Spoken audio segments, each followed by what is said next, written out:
Well, look, we went into the trade deadline trying to be opportunistic. We wanted to gather assets. Clearly this group is really overachieving. There's a lot of young guys that have a future, and we wanted to make sure we were giving them the chance to win. We didn't want to touch the core group of guys that have exceeded expectations. Terry's comfortable with those guys. They're doing what we need them to do on the court, but we need things in the future to continue to build the roster, and that's what we did today. Landing the first round pick later on, I guess, is probably the best asset builder for you. Get that Yeah, first round absolutely. pick. I mean, look, to be able to go into, when you look around the league, normally you've got to give up something of higher value to acquire a first round pick. We were able to get a future first round pick without giving up anything but cap space. So needless to say, you're really happy with the way everything worked out today. Yeah, I am, and I'm happy for this group. I talked to the team before practice, and I'm happy for them because what they've been able to do on the floor put us in a position where we weren't looking to break up this roster and make moves to change anybody in that core 10 group of guys that Terry's gotten comfortable playing. So it's a testament to the work that they've done and the success that they've had, especially this last 15 games and what we've been able to do as a team since Christmas, that we shaded ourselves more towards future assets as opposed to bringing guys in right now that, might, quite honestly, maybe could disrupt the chemistry we have going. What point did the decision come Immediately. We needed a roster spot. I mean, there's no way to do a deal without a roster spot. So, Tim was a casualty. He's been great for us. He's great in the locker room. He's close with our guys. And, we had told him, look, if we don't have an opportunity to add another player at your position, that we would look at bringing you back, if you clear waivers. I can't speak to that right now, but at the time, he was the most viable candidate to be waived to create the roster spot for Varejao. I know you've been doing this for a while, but is it a little odd to make trades without using players? I like being able to make trades without using players. It's easier conversations. But no, I mean, look, we basically had to make a trade using Tim, and that was tough talking to him this morning. I mean, he's been a big part of what we got going on here, and I think you guys realize now, talking to me, talking to Terry, how important culture is and character, and whether you didn't see a lot of production maybe from Tim on the court because of the amount of minutes Dame and CJ play, he added a lot to our culture and in the locker room and on the planes and working out with our guys. So it wasn't an easy conversation with Tim, but part of being a pro is learning early in your career that these things happen, and we have to do what's best for the long-term health of the organization. Well, why Tim and not someone like Cliff who hasn't seen the court, where Tim has seen it? Well, we know who Tim is, and because we had a feeling we were going to be able to support that position later on in the process, I just can't speak to you guys about that yet. Right. So if you follow Twitter, you know why Tim instead of instead of Cliff. Can you explain maybe the general financials of the deal, as in what it saves the team, what it gives? It's not about saving the team. Okay, so you guys get obsessed with that, but it's not about saving the team. It's about utilizing the cap room. So we were $20 million under the cap. We're now $8 million under the cap. So if you're talking about the minimum threshold, we went in today about 13.8 under the minimum. Right now we're about 800 under the minimum. But it was, look, we were very judicious. The irony is the money that we had today was offered to two players this past summer. They just didn't take it, so we ended up with it. So our task was to take that cap room and maximize it and get the best assets we could to continue to build this roster. Now, sometimes that comes in the form of a player, and other times it comes in the form of future assets. We talked about this in our back room. Some of the smaller deals we did our first year here, gathering seconds to take Sasha Pavlovich and picking up what people looked at as breadcrumbs, those eventually became Robin Lopez.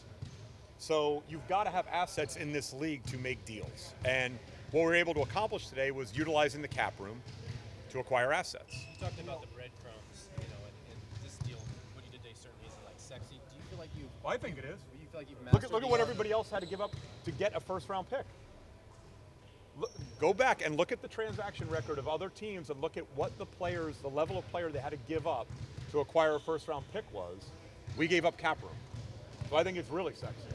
Okay. You guys, that doesn't happen anymore. With most teams not under financial constraints, with the cap escalating, the days of getting first-round picks just for room have essentially almost gone away. And we were able to get one today. And where that pick ends up being beginning in 2018, I don't know. I'm not going to speculate on it. But hopefully I'm standing here in front of all you guys talking about who we just drafted with that first-round pick. Or traded to acquire. Or used, and that's the biggest thing.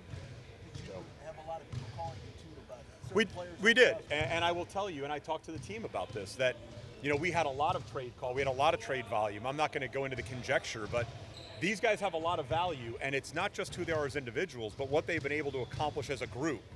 And that means something to us, and we weren't going to mess around with that. It was important. It took a lot of work to put this group together, knowing how all the pieces fit and how they would fit into Terry's system and how they'd fit into our culture and how they would basically kind of, fall in line behind Damian's leadership. And we're not going to tinker with that. If there had been a major upgrade, then you do what you need to do. But there was certainly not going to be change for the sake of change. But I will tell you that a lot of the guys in this roster are highly valued around the league. They're just more valuable to us. Can you speak to the job that Terry and his staff have done with this young roster developing in this season?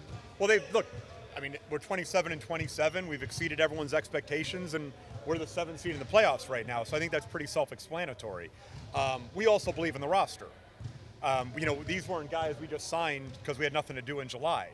These were guys we believed in. We felt like there were guys who were undervalued around the league. But the ability that Terry has had to get them all to work together. And I think what happened was a lot of people spent this summer looking at these players in a vacuum and not looking at how the pieces could meld and work together, and under Terry's guidance and leadership, how he could utilize and maximize their ability.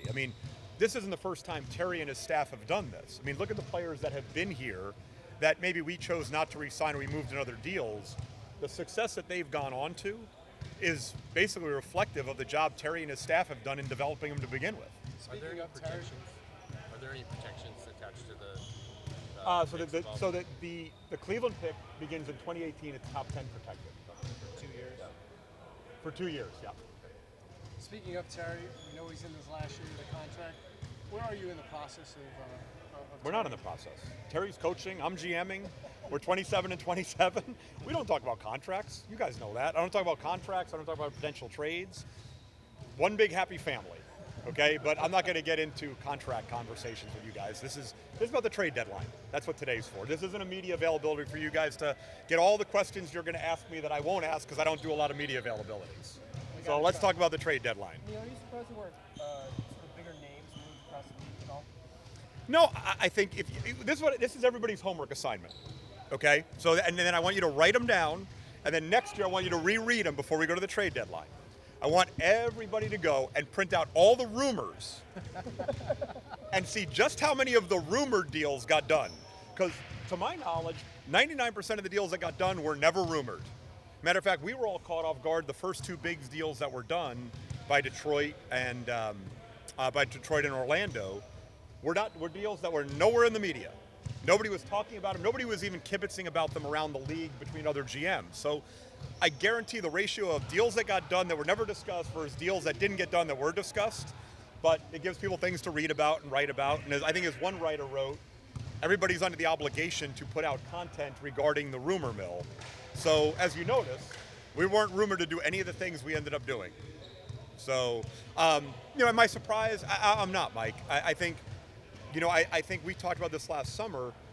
Quality players under contract going forward in this collective bargaining agreement with the escalating cap is more valuable at times than just moving pieces and cap room for who you may or may not get. So a lot of the vehicles people normally try to create at deadlines in terms of cap space and all weren't as valuable this year because, where the free agent market is and, how many players actually move teams, and teams aren't under the same financial duress they would have been because of the relief. We're talking about a 29% cap escalation next summer.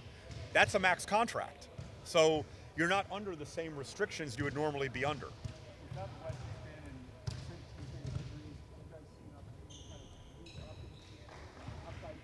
God, you guys are trying to move us up. We're just trying to stay where we are. I think being where we are today is pretty good. Look, you always want to look ahead, not behind. But, look, the variance between where we were Wednesday night to where we could have been with a loss is the difference between being 7th or 9th. So, I don't want to get carried away. I think we want to stay with the same narrative, which is growth, development, making sure that this roster is still heading in the right direction and that, we're maximizing, what we have and that Terry's got a chance to win at the highest level with the group he wants to go coach. And that's where we are today. Clearly it's going to be a big week for us. Next week we're playing 2 teams that are right there with us in the standings. And, we're trying to pursue an opportunity to create having the tiebreaker with both. But look, we are going to look ahead. I don't think it's an indictment of anybody ahead of us in the West or what's going on in the West. I think we're playing really good basketball right now. These guys believe in themselves. Terry's doing a great job, and if we can move ahead, great. I mean, I think we all kind of know where the West is, where the line of demarcation is, right? And I don't think it's any great gift whether you're 5 or 8. If you're in, you're going to have to upset somebody to get out of the first round.